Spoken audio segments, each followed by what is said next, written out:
On today's show, election night in America goes south in the north. Keeping you informed and engaged, now more than ever. This is Sekulow. We want to hear from you. Share and post your comments or call 1-800-684-3110. And now your host, Logan Sekulow. Welcome to Sekulow. Phone lines are open for you at 1-800-684-3110. Of course, we are talking about election night in America that was over, I don't know, around 7:45, I think. It was pretty quick. Elections were being called. I don't say the results were shocking in the sense of who won. I think those were not necessarily predetermined, but we all talked about them. It seemed like the elections went the way they were going to go. However, Will brought up the percentage and the percentiles of those votes are very different than even just the winners and losers. So we're going to talk about that. Obviously, the big one, New York City mayor, very quickly called for Mamdani. Still, look, almost 50% voted against him in the state, just when you break down Cuomo and Sekulow. However, I still don't think it was enough to necessarily get him over. It would have mattered either way. It would not have, because he got 50.4% of the vote. So he did get over that 50% threshold, even if every other independent candidate and every other vote and then the 3,000 people that voted for Eric Adams still coalesced, it would not have gotten another candidate over that margin of victory to win. So it was a resounding victory for him in the sense that there was no questions. Yeah. You can't point to it and say the three-way race with Sekulow and Cuomo really changed the outcome of that race. Hannity said last night, and I agree with him, Sean Hannity, he said, if anyone saw the pre-election, where am I looking up here? The pre-show coverage? The pre-show coverage. The tailgate? No. Looking at when the nominations, when they were going for the Democratic nominations, seeing the primary. That was the word I was looking for. One. Look, guys, okay, this is a hoodie day. This is it's been a rough night. During the primaries, if you saw how much Mandami beat the other candidates, this should not be a shock to anyone. And it's not a shock to me that he won. Here's where it's obviously going to play out, is you have a lot of Republicans who are really pushing for him to fail. I'm not one of those people. I understand their points, and they want to say, hey, let's show that socialism is not going to work here. I think a lot of his big plans, he's not going to be able to get done. We know this. He's not going to be able to get that pushed himself. So what can he do? Well, New York is in a pretty bad spot. So if he can clean up even something like the homeless crisis that's happening in New York, he's going to be a successful mayor. And here's what I say always, whether it's Republican or Democrat, whoever, this is the person that's elected. This is one of our biggest cities in the world. This is the global economy is centered in this city. I pray for him. I hope he does well. I hope he serves his people well. I hope he serves America well. I'm not holding my breath, but I don't wish him any ill will. I do hope we see a thriving New York City.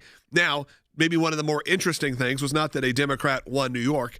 It is if we look at the other elections that were happening well and how, again, not necessarily the results were that shocking, but by how big? Right. Well, because these were touted as close races. In New Jersey, where Jack Ciattarelli was kind of insurgent against Mikie Sherrill, where they thought that this could be an opportunity, especially if the margin of vote was similar to what it was in the presidential election, then we would see maybe an upset here. Instead, the Democrat won by 13%. So even the polling that had it showing within 10, within 5, was way off in the actual vote count. And there's a lot more and a lot to get into, especially in Virginia. And also what President Trump is saying about this election night.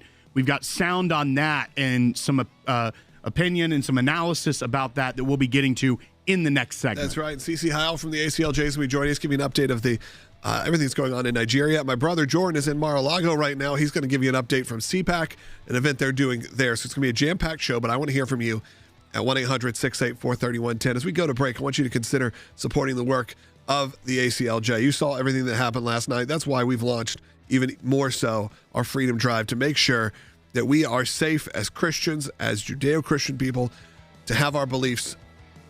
Go to aclj.org. Have your donation doubled. From California to the New York Island. Tonight we have spoken in a clear voice. Hope is alive.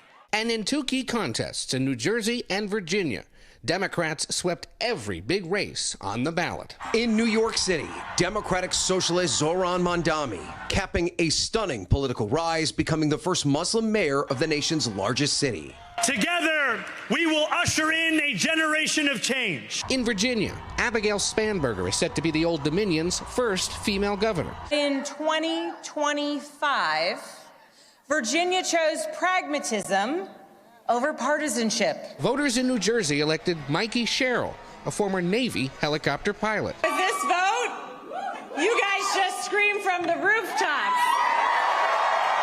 In California, overwhelming approval for Governor Gavin Newsom's plan to redraw the state's congressional map to favor Democrats. What a night for the Democratic Party, a party that is in its ascendancy, a party that's on its toes, no longer on its heels, from coast to coast, sea to shining sea. This is a big loss. You can say that these states were traditionally blue, but you can also say that heading in, there was some thought that, especially in New Jersey, that Sherrill would do better. The spreads here are surprising. Maybe not the results, but the spreads. 15-point spread here for Abigail Spanberger over the Republican. One of the big things that happened, I think that's interesting, is Spanberger made some of her biggest strides right here, Northern Virginia, right outside Washington, D.C. The key is her places filled with federal employees. That shutdown having big local ramifications. Maybe that was a factor. But this, excuse me, this, as I click on the wrong county. Here you go. This was the biggest overperformance for Democrats. Yeah, people thought this was going to be possibly a single-digit race, and Mikie Sherrill ran away with it.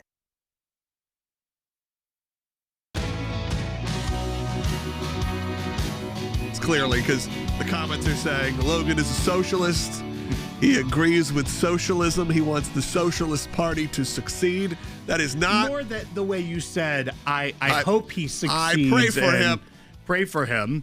But what you did not mean is that you hope that socialism or those policies succeed. No, I hope that anyone. I pray for anyone in leadership. Right. Because guess what? He's the mayor. There's not really anything we can do about that now. He won fair and square. So guess what? We got to live with that. And instead of wanting to curse New York and say everyone needs to leave, which of course a lot of people will, because we know we're going to see some higher market taxes. He wants taxes to go up significantly and wants to have corporate tax similar to what goes on in New Jersey. New Jersey is one of the highest in the country.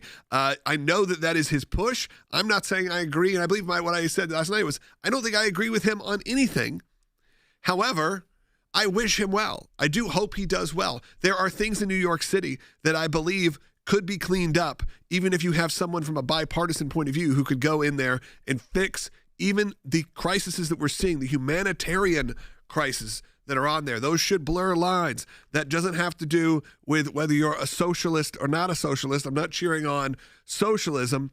I am hoping for a better day for New York City. Now, I will say, as someone who's going to New York City pretty soon, you know what he could do? Lower the price of tickets to Broadway. Well, they've skyrocketed. Yeah, it's the highest profit ever. Okay, I had to wait for ticket prices to drop. I mean, straight up, this is honest. This just shows you where that city is kind of a mess. If you wanted to go see the Harry Potter musical right now, which has it's been around for a while, right? Or Hamilton, standard price ticket, standard, not secondary. $800 a ticket.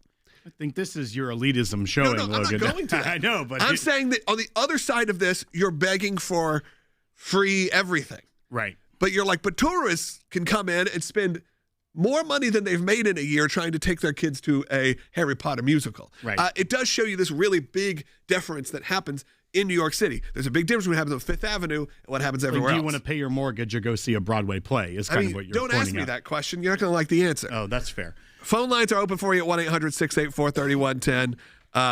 Some people are saying they know what I meant. You know, that's good. I just wanted you to clarify. I like clarification. I do. Later in the show, like I said, we're going to be talking to Cece Howell. We're going to talk about what's going on in Nigeria. There's been some updates there. And again, Jordan's going to be joining us from an event he is doing at CPAC right now. But I know we want to hear from President Trump about this as well, because President Trump weighed in on the election results last night. Now, what's interesting is a lot of people are saying, I was watching all the coverage, this is a referendum on President Trump. I do kind of look at President Trump and go, does he care?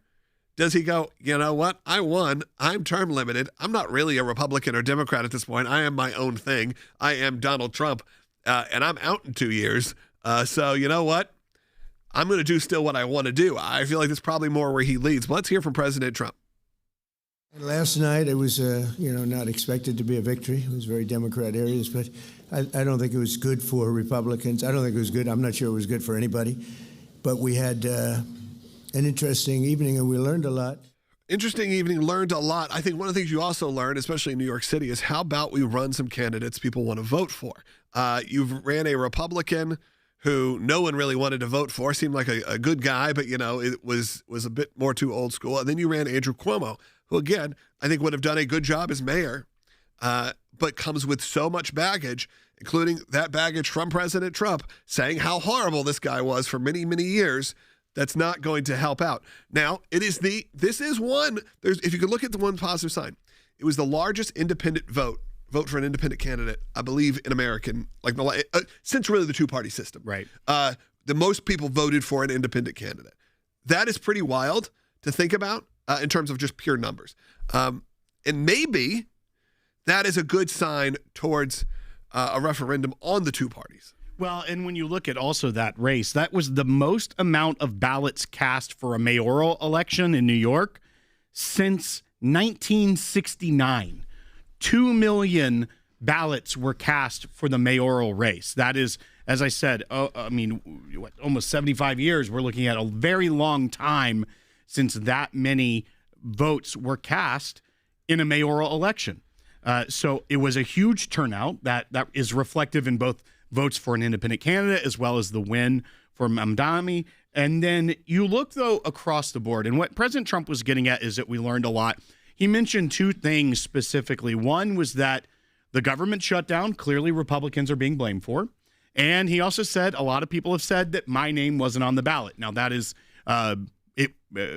probably will not be again, we can assume. So Republicans, yes, okay. Republicans and conservatives need to figure out the way forward. And if there's a dismissiveness about the victory of someone like Mamdani in New York, of just like, that's a socialist, whatever, and there's not a real urge to coalesce and combat things like that, you're not going to learn a lesson, and the midterms are going to be dire. Even though we look at the Democrat Party and we say there's no unity, no leadership, they're not going to be able to get anything done, and you take that for granted, it's going to be the one-off candidates, it's going to be the swing districts that are going to flip, and that is going to lead to a flip in the House of Representatives.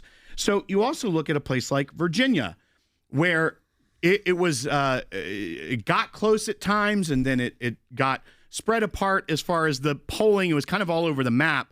But Spanberger ended up winning by 14.6%.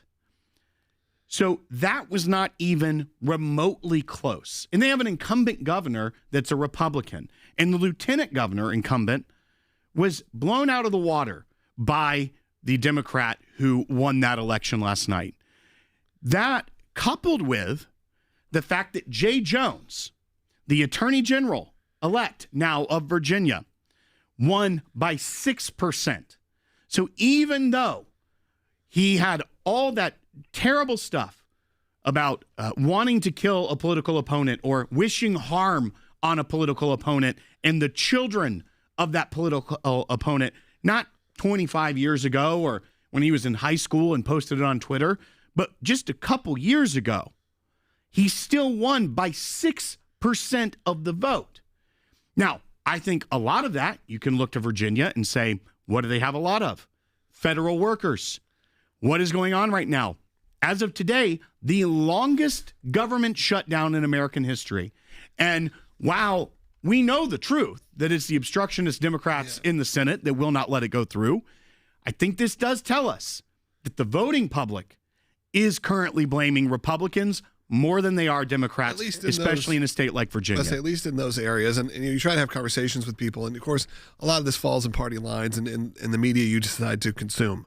And that media will tell you one way or the other. And you have a lot of people go, oh, I didn't know that. Maybe I need to go take a look at what you're talking about here, because Will's right. It is that. I also think you have a state like New Jersey, it's got some big ports, some of the biggest ports in the country, dealing with the tariff situation. Right. These are economic decisions. These are where those decisions do start to impact where you vote, because they're talking about actual people's dollars and cents, human beings that are dealing with it, not just our global fight against China or whatever it may be.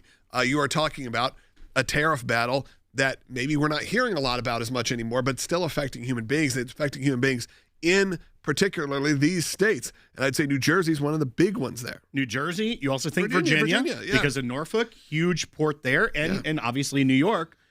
These are states that are affected heavily by things like tariffs. You also then look to California, because we talked about Prop 50. This is where Gavin Newsom tried to subvert California law by putting a ballot initiative to put aside their independent districting committee within California, which is there by law, because they took it away from the leadership of the government and put it in this quasi-independent board that decides it. Prop 50 won last night by 27.6%. And that is even with a lot of Democrats publicly in polls saying, no, I like the independent board we have. It still got 63.8% yes on Governor Gavin Newsom's plan to have a one-off redistricting to combat President Trump. Yeah, that was the one that was, I'd say, purely Trump adjacent. And as well, you also know that's 2028 adjacent, because this was a big victory for Gavin Newsom as he makes his push to the White House in 2028. If he failed at this, he is way set back when it comes to running for president. Now he's got the wind at his back, and he's going to think that he has a mandate and an agenda to move forward and change the country into Gavin Newsom's image. That's right. Hey, phone lines are open for you at 1-800-684-3110. That is 1-800-684-3110. I want to hear from you. Again, as Will said, we're going to be heading in towards election season more quicker than we even can imagine. We just got wrapped up with this one. You got midterms coming up. Remember, President Trump announced his run for re-election in November of 2022, a full 2 years out. Of course, that would take us to just November of next year when we would start hearing not just rumblings, but full-blown announcements. That being said, the ACLJ isn't going anywhere, and we're going to really divert a little bit here in the next segment, because I think it's important to, we got to talk about the news of the day, what's happening, how it's going to impact you, and all of that. But of course, there's really important work happening around the world that the ACLJ is involved in, and let's not lose sight of that. And that's why we ask for your support at aclj.org. We'll be right back.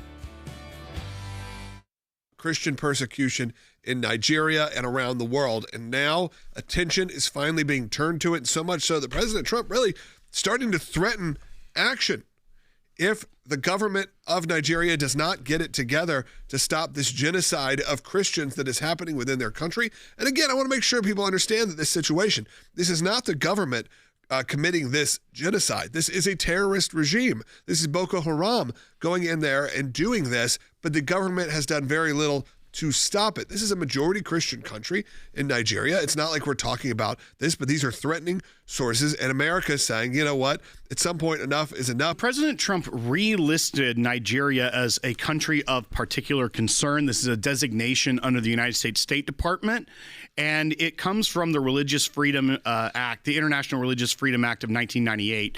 And it's for countries that have particularly severe violations of religious freedom, meaning systematic, ongoing, and egregious violations of religious freedom. This is torture, this is killing, this is genocide, things of that nature. And Nigeria was listed as that, much in part with the work that the ACLJ did with then Secretary of State Mike Pompeo back in 2020 to get Nigeria on this list. One of the first things that the Anthony Blinken State Department did was remove Nigeria from this list. And we have been fighting both at the UN and in the United States to try and have them re-put on that list. We even tried to work with the Blinken State Department. But just a little over a week ago, Jordan, on October 24th, we sent this letter to the new Secretary of State, Marco Rubio, asking for Nigeria to be redesignated as a country of particular concern. And over the weekend, on Friday evening, President Trump did just that by relisting Nigeria as this country of particular.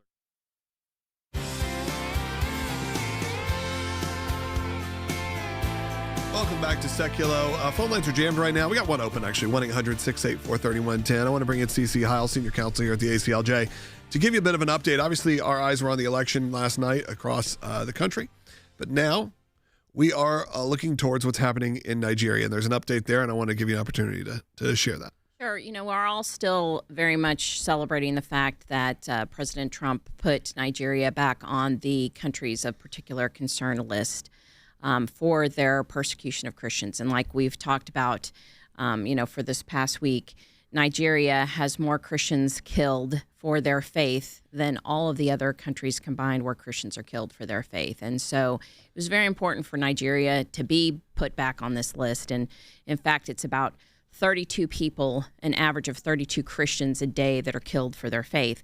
But I did want to give an update because we have contacts directly on the ground there. And I wanted to just encourage all of our listeners to keep praying for Nigeria because, yes, putting Nigeria back on the CPC list was great. And in fact, on Monday, got a text that, hallelujah, just to let you know, 24 Christians were freed in southern Kaduna. A military ambush amidst exchange of open shooting rescued 24 kidnapped believers, but 3 victims and 4 soldiers were killed. We are grateful for the saved, mourning the loss.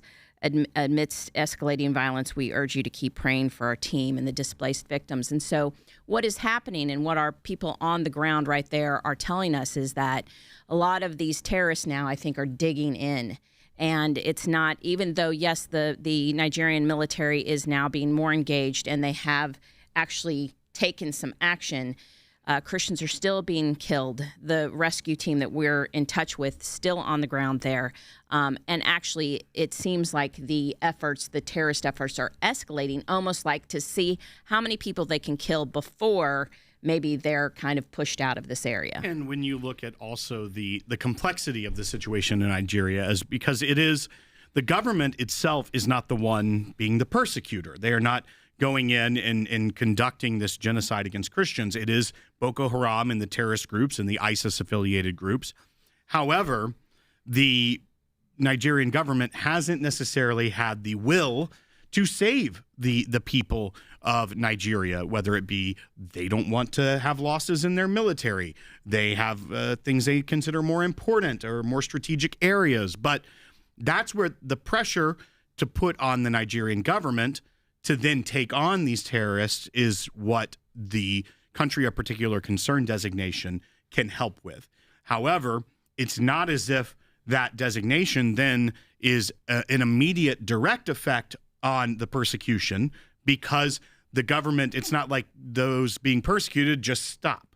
In this case, Boko Haram and the terrorists, the jihadists, will, as you're saying, it appear, try to do more before they are stopped. Yes. So that's also where our other work comes in as well, because we worked very hard in the United States. But as we said the other day, we've been working on this issue of persecution in Nigeria for the past 15 years.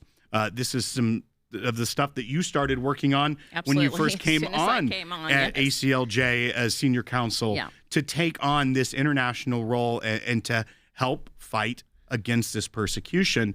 But this work at the UN that we do, that's the other factor. When you put pressure on other countries that give aid to Nigeria, that are partners with Nigeria, that may just be trade partners and things of that nature, the work at the UN is just as important as the work we can do here.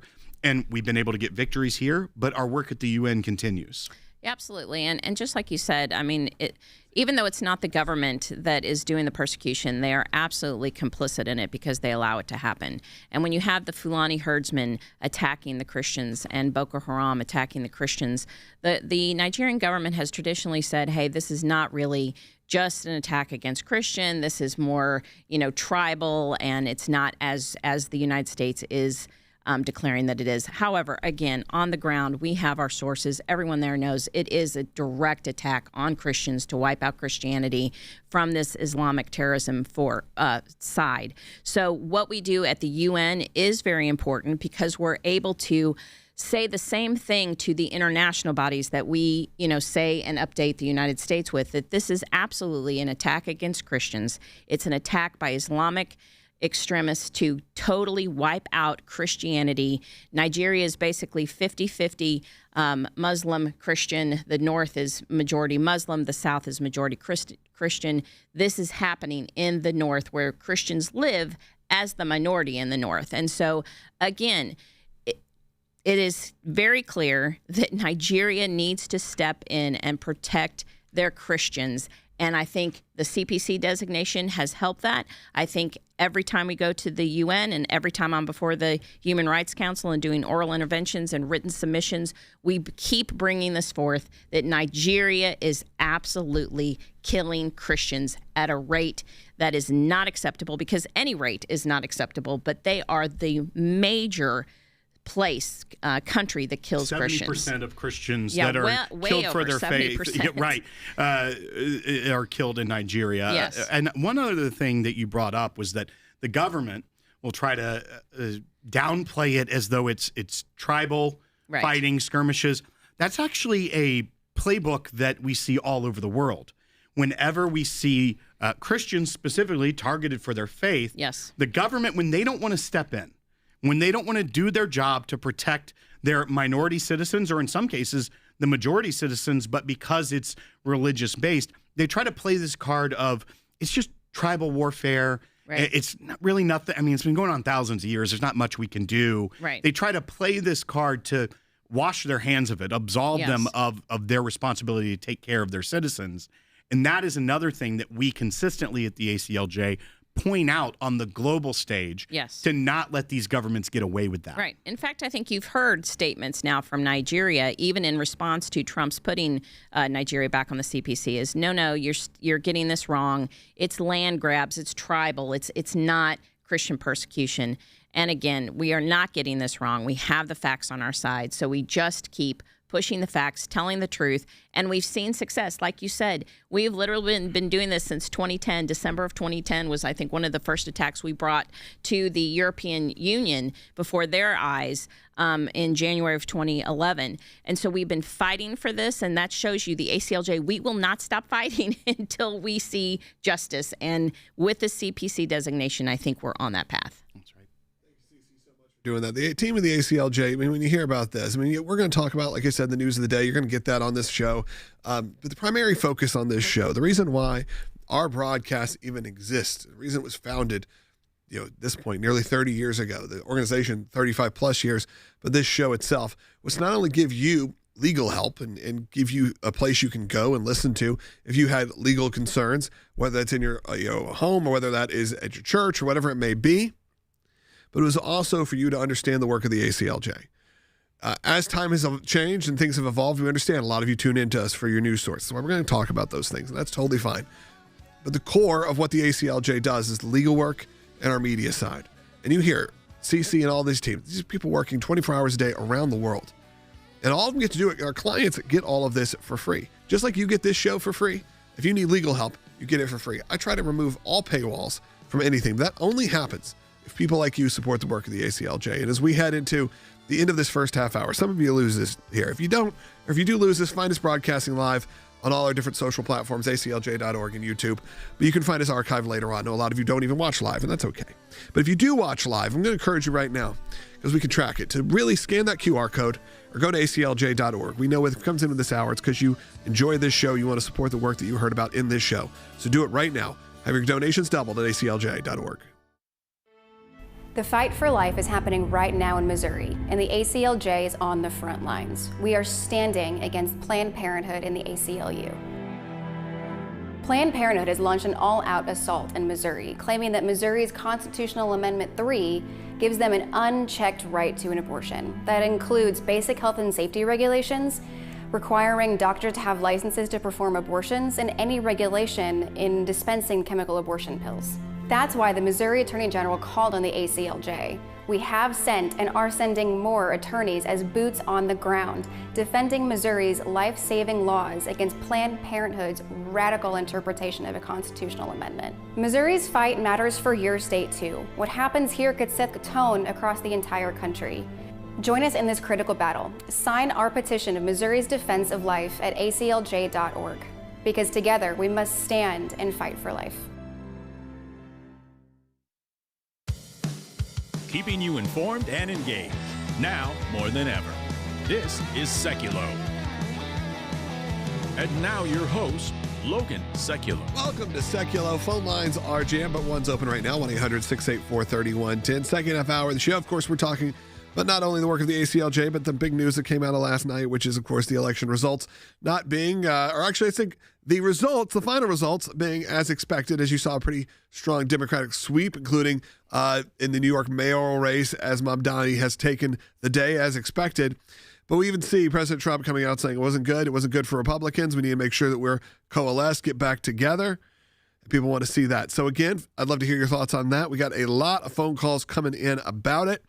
And then the next segment, or the next two segments, one of them, we're going to hear from Jordan, who is live, my brother, Jordan, executive director here at the ACLJ, live at Mar-a-Lago at an event for CPAC.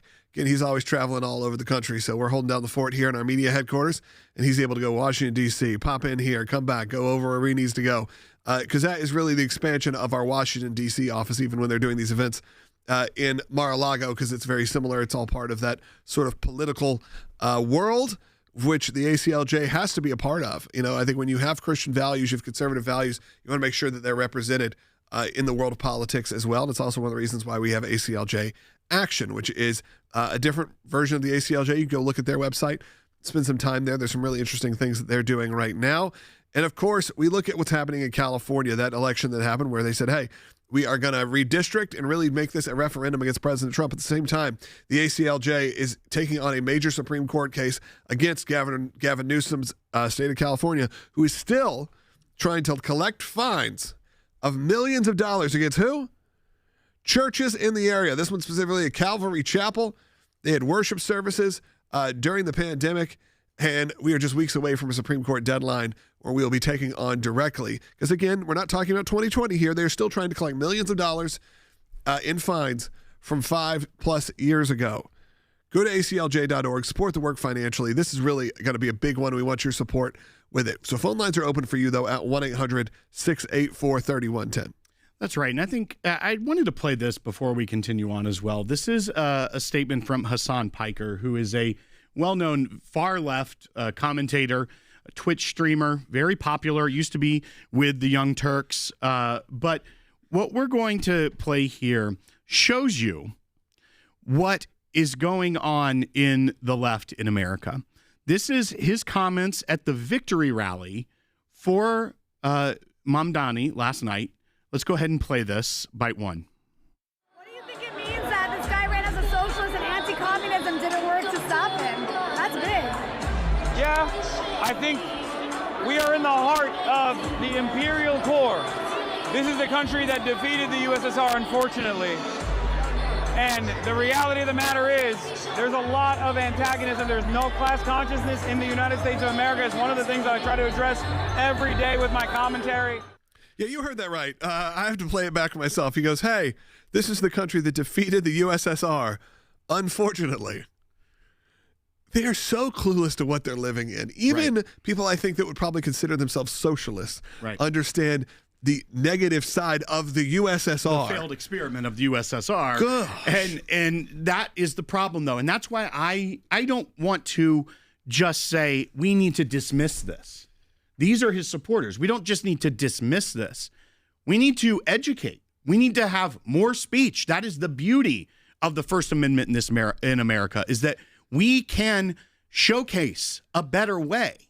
Because right now, you have Twitch streamers and Mamdani, who was on social media, got 80% of the young people vote in New York. If we aren't able to combat that with the truth, with facts about economics and things of that nature, about the USSR, I mean, that's what we're having to now combat with the truth. And you can't just be dismissive of it or say, good riddance, New York. You have to be engaged, or else more mamdanis are going to win around the country. All right, Will's right. Phone lines are open for you, 1-800-684-3110. In the next segment, are we going to CPAC, or are we going to do that a little bit later? I will find out momentarily. Right, so stay on hold, because we're either going to take your calls next or in the segment following. So stay on hold if you're on hold. We got one line open at 1-800-684-3110. Support the work of the ACLJ right now during our Freedom Drive. Have your donations doubled today.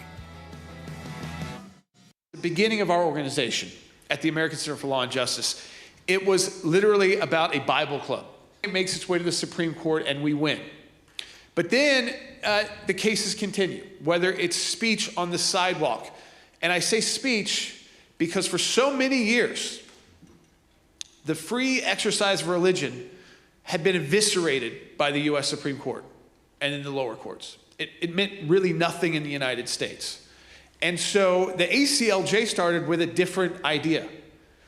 Let's not focus on it being just religious. It's speech. Why are we still having more cases? Why do we still have to keep suing municipalities and school boards or counties or states or whatever when the Supreme Court is laying down what to most of us seems relatively clear guidance and rules?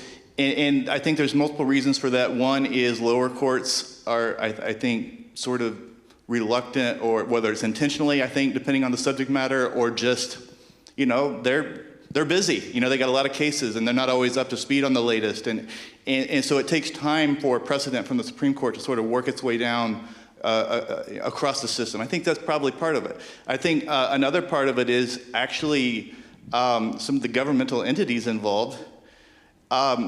They're kind of saying, I don't care what the Supreme Court says. That's I'm going to keep doing this, and you're going to have to sue me. The ACLJ, it exists to defend religious liberty in the United States, the American Center for Law and Justice, and it's become kind of the hub for the work that we do all around the world. But we are nonprofit, so our donors donate so that people who typically would not be able to afford attorneys to fight back because they feel like their rights were violated. And so we get out in the meeting, we tell them all the time, if you feel that way, you need to contact us. And you're going to talk to a real attorney. They're going to walk you through. It's not going to cost you anything.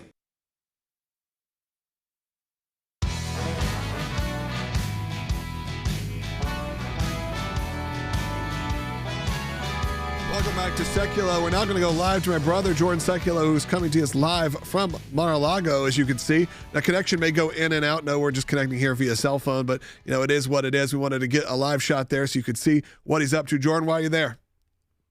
So we are back with CPAC again. Last week, we had the summit to end Christian persecution, focusing on getting Nigeria on the CPC list. And, of course, on Friday, after the summit, after the meetings at the White House, after work by the ACLJ since 2011, but since beginning of the Trump administration to reverse what the Biden administration did, President Trump put Nigeria back on the CPC, and we're back with CPAC. We're here at Mar-a-Lago to talk to CPAC supporters that will be supporting this new effort to end Christian persecution that the ACLJ is partnering with CPAC about. So I'm coming down to actually talk about what we did just last week in Washington with this new effort to fight Christian persecution around the world, together with CPAC, and what we plan to do in the future. Jordan, I know you just got done speaking on a panel, which is great, and that you're able to join us. But when you also take a look and listen at the people that you're meeting with, that you're speaking with, we know for our audience, for the ACLJ donor, that Christian persecution worldwide has been something that they have been very in touch with and been focusing on and wanting us to continue the fight. But it's not necessarily been a mainstream, broad issue. But we're starting to see that change. And what are you hearing from the people at CPAC, both last week and this weekend, as you're in the room, about this issue and how we can really bring it to the forefront to end persecution? First, you tell the stories of persecution, where it's worse, what can be done in each place. Each place is a little different, Some things can be done quickly. Some things will take a longer effort. But I think that's why we joined this coalition, Will, exactly what you said. We know our supporters care deeply about this issue of Christian persecution worldwide. They know how difficult it is, whether we're talking about individuals or whether we are talking about entire groups like a place like Nigeria. But we know that we've got to take this message to the broader conservative audience, but also the broader Christian audience in America. And a lot of this will hub out of the United States because we have that freedom to kind of be that hub for the other organizations that are joining us, like ACLJ, who are in Europe and places that aren't always as friendly, but they can still do a lot and have done a lot to fight for those who are truly being persecuted. When we talk about persecution, Will, we're talking about taking of lives. We're talking about the fact that 32 people today will be killed in Nigeria because they're a Christian. So while we're speaking, more than half of that number already their life has been lost. That's just the average number in Nigeria. That's a normal day. And then, of course, you look at the persecution we see all throughout the Congo. We've talked about these issues. Each one takes a unique approach. When you put these groups together, we all have a lot of pull with this current government in the United States, with the White House. We're here at Mar-a-Lago having this summit. That says a lot right there. And then also with our leadership in the House, Speaker Johnson, and of course, Leader Thune. So we have a unique moment as organizations to come together and do a lot to end this persecution. Jordan, I did want to get your thoughts also. Obviously, it was a big night last night. I guess big is relative in terms of good or bad from it. But what are the thoughts on the ground there at CPAC about the election, obviously, that happened throughout the country? There's massive sweeping, obviously, Democrats taking most of it. Is there any thoughts or conversations happening there about, well, what do we do over the next couple of years to course correct? Well, I think we know New York is difficult. New Jersey is difficult. We know that those are tough places to go. But at the same time, and Virginia usually flips back and forth. So we have to make sure, again, that I think it's very key that we don't get discouraged.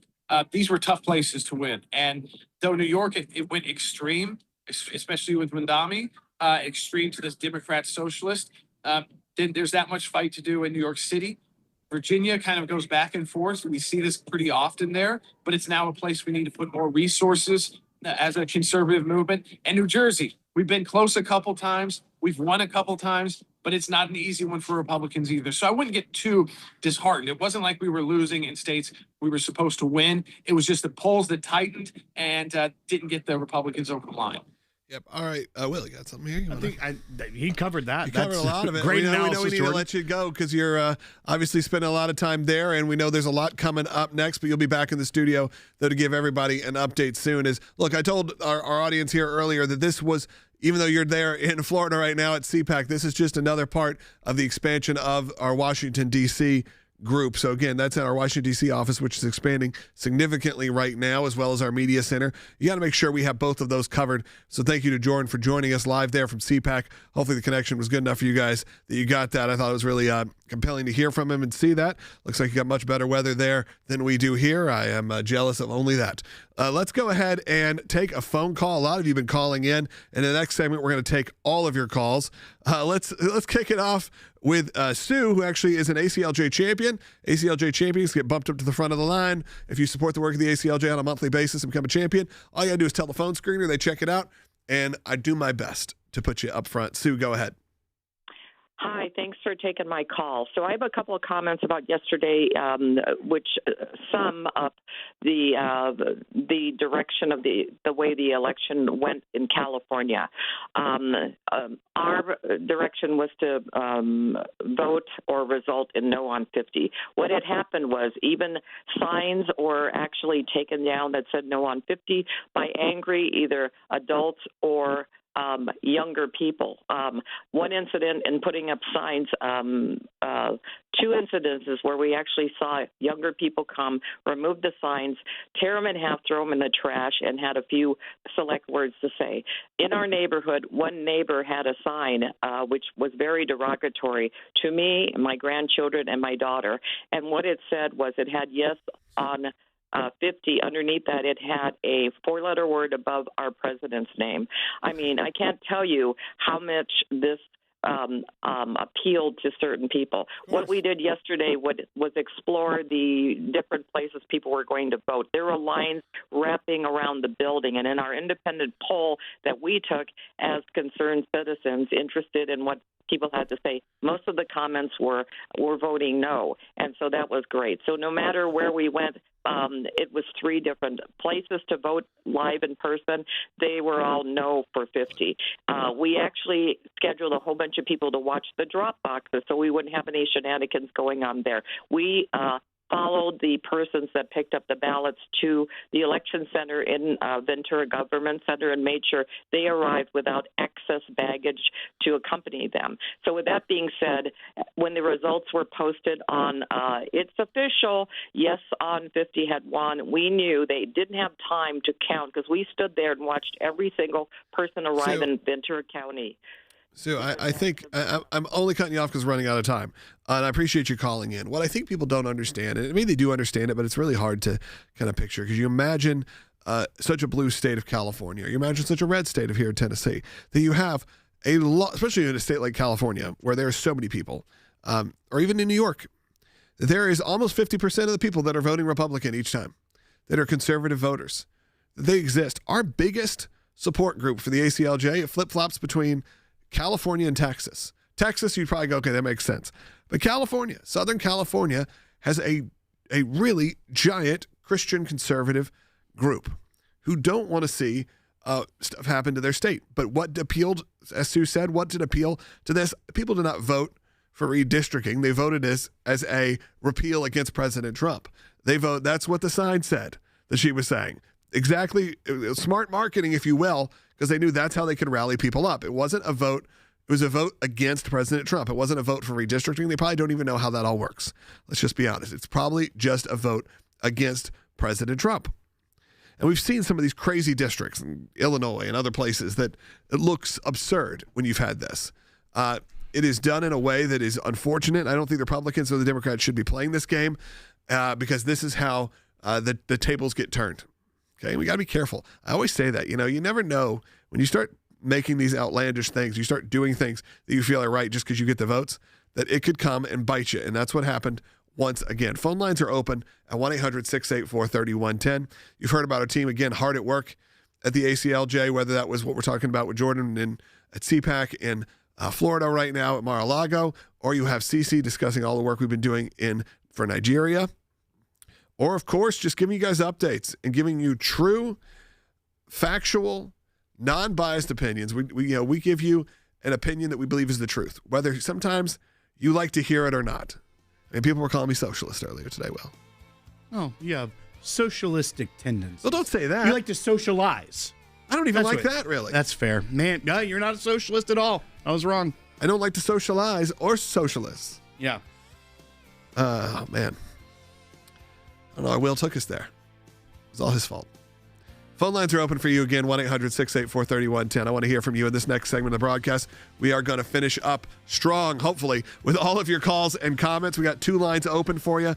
But Bill, James, Elena, and Sandy, stay on hold. I will get to all of you coming up in just a moment. But again, after the election results hit hard last night for a lot of people, we're not going anywhere here at the ACLJ. We're going to make sure your Christian values are represented around the world. Go to aclj.org, have your donation doubled today.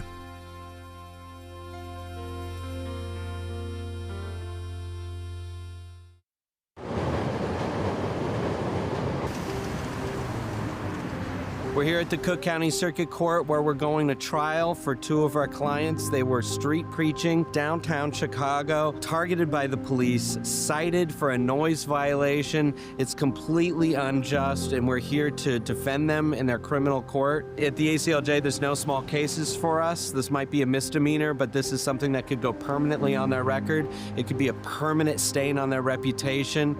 It could be fines, and frankly, this is exactly the kind of thing what we're here for. This is what the ACLJ cares about. These are young men passionate about the gospel, and we're not going to just sit around and let the police harass them, which frankly, that is what this is. We're for 2 words, not guilty. That's the only answer that we think is acceptable. Those young men were not violating the law. Their volume was not at an illegal level, and we're going to make sure that the court and the judge see that. Victory! I might be packing my bag soon to return to Chicago. Chicago, get ready to see me again. After multiple continuances, forcing these young men to come to court multiple times, we finally showed up ready for trial, and at the last possible moment, Chicago was not ready. Chicago made these young men go through almost 6 months of court hearings, of trial procedure, pre-trial preparations, all for, at the last minute, the city of Chicago to be unprepared. For that reason, the court dismissed all charges against these young men. They can go back out in the streets and continue to evangelize and preach. Freedom is never more than a generation from extinction. President Reagan's words have never been more true than they are today. This is what we do. This is who the ACLJ is. Join us in fighting for freedom. Have your donation doubled at aclj.org/freedom.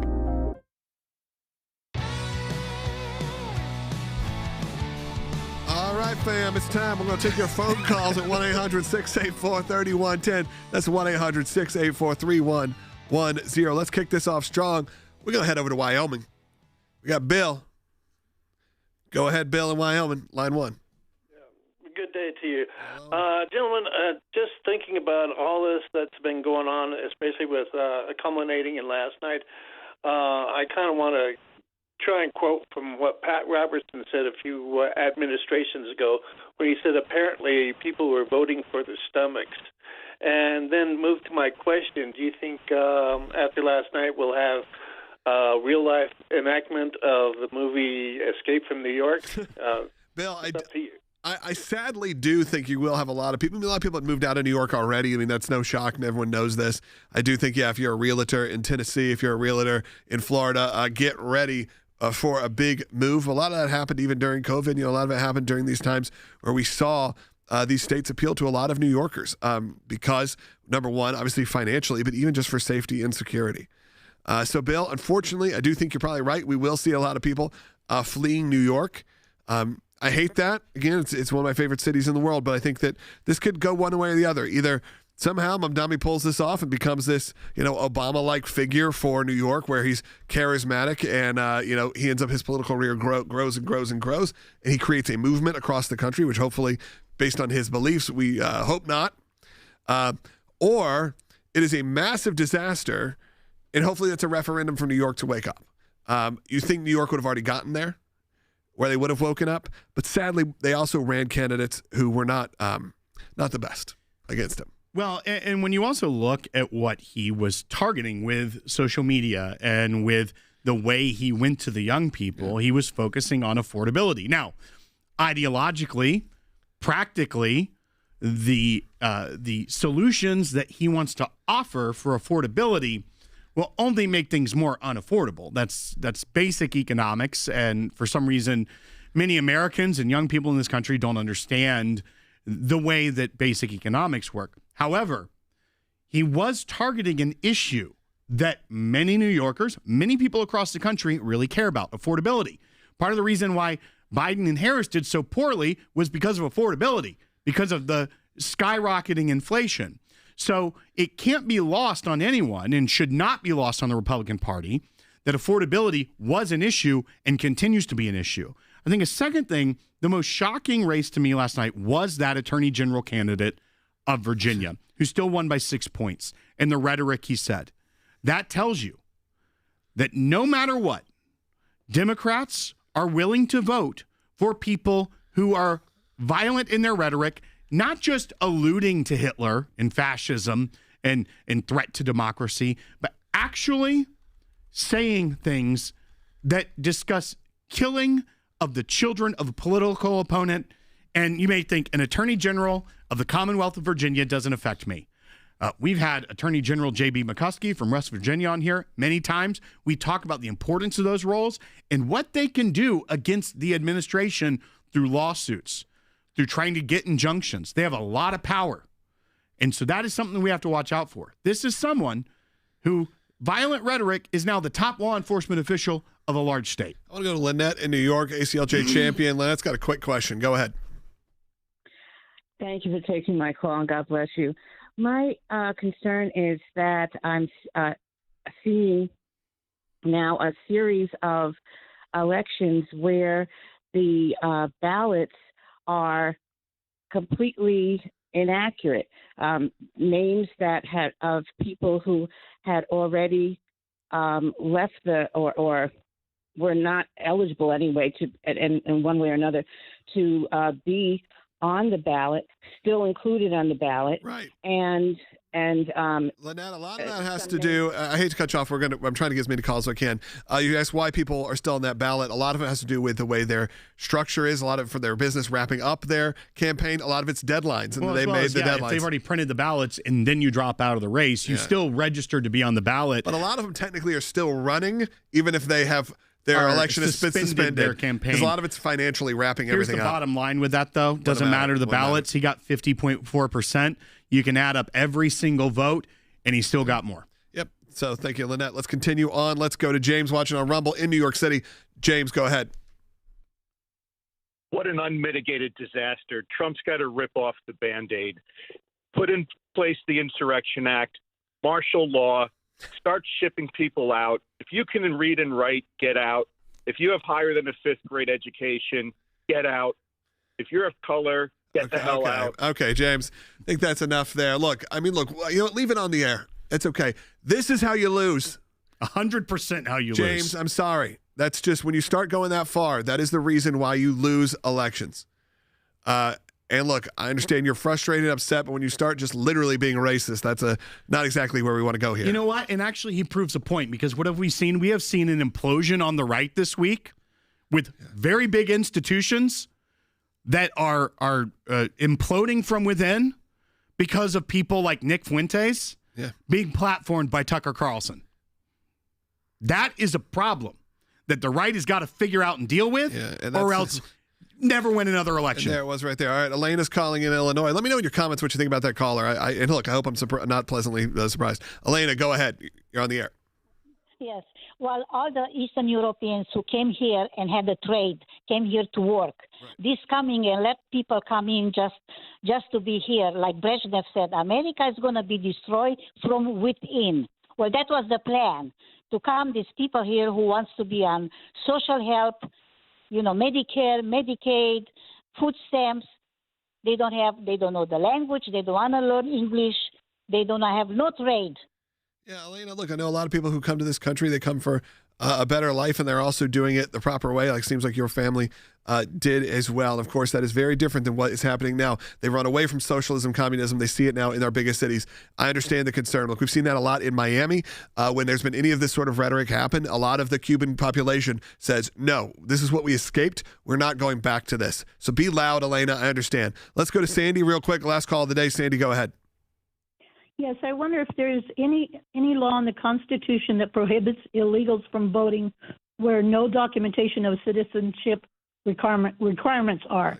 And if so, can we obviously the voter ID stuff has become a real big hot button issue. Well, I mean, yes, it's illegal to vote in federal elections. But states have done different things in some ways. Some of those have actually been overturned by courts.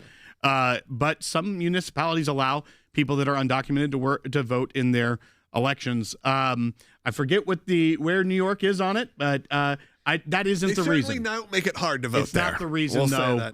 And once again, if we think that it was voter fraud, it was not. That got Mamdani elected, then that is not how you're going to be able to reorganize and face what is coming, even though the Democrat Party is not organized. Look, I'd be curious to see when you bring up Twitch, how many of our audience goes, what? What are we talking about here? Because Mamdani was appealing to young people. He was appealing to young men. Cuomo was appealing to fans of any young men. Wanted to do that. Are you really proud of yourself on that?